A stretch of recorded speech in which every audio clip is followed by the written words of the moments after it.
I've recently launched a new YouTube channel called Some Bloke Who Travels a Lot. The link in the description below, so please do check it out and subscribe.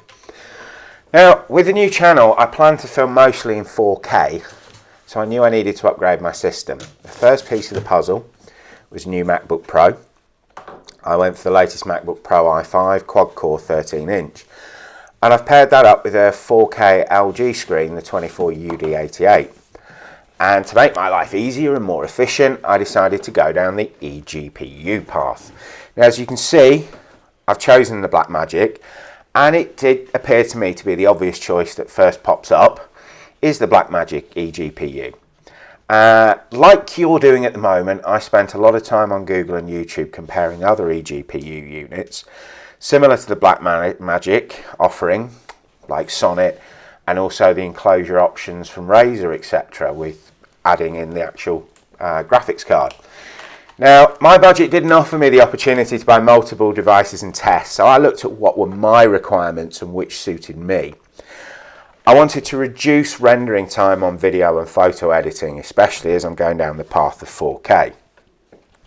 I wanted it to be quiet. To be honest, I was getting fed up with my old MacBook sounding like a jet engine.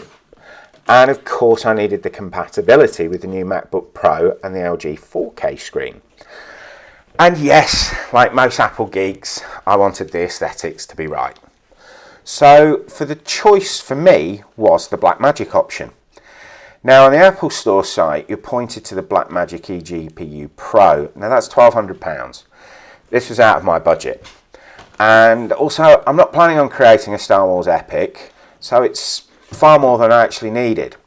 Now, Apple do offer on the site the entry-level Blackmagic eGPU, which I've just taken out of the box here, so you can now see it in its glory. And that's £599, and that's what I paid Apple for it. So, as you can see, we've got the completely self-contained kit here.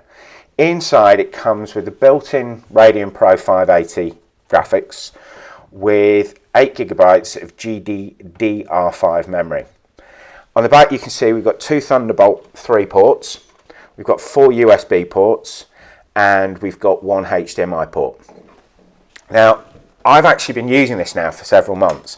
I bought it at the start of the year, and I'm happy with my choice.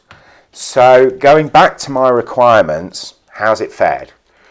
Rendering a video is a dream compared to my old system. I used to edit videos in 1080, and when I set to render, it was time for a cup of tea.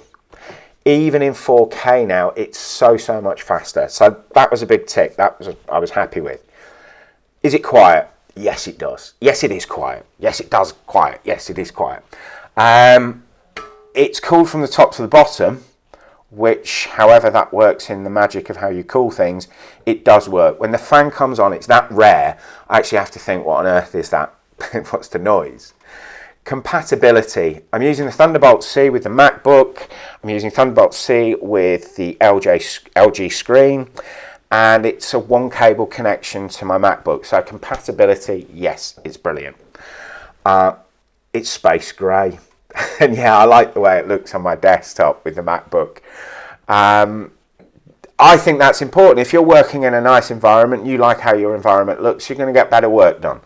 So all in all, it ticked my requirements. It might not tick your requirements. There are other options out there. But 6 months in, I'm pleased with my Blackmagic eGPU.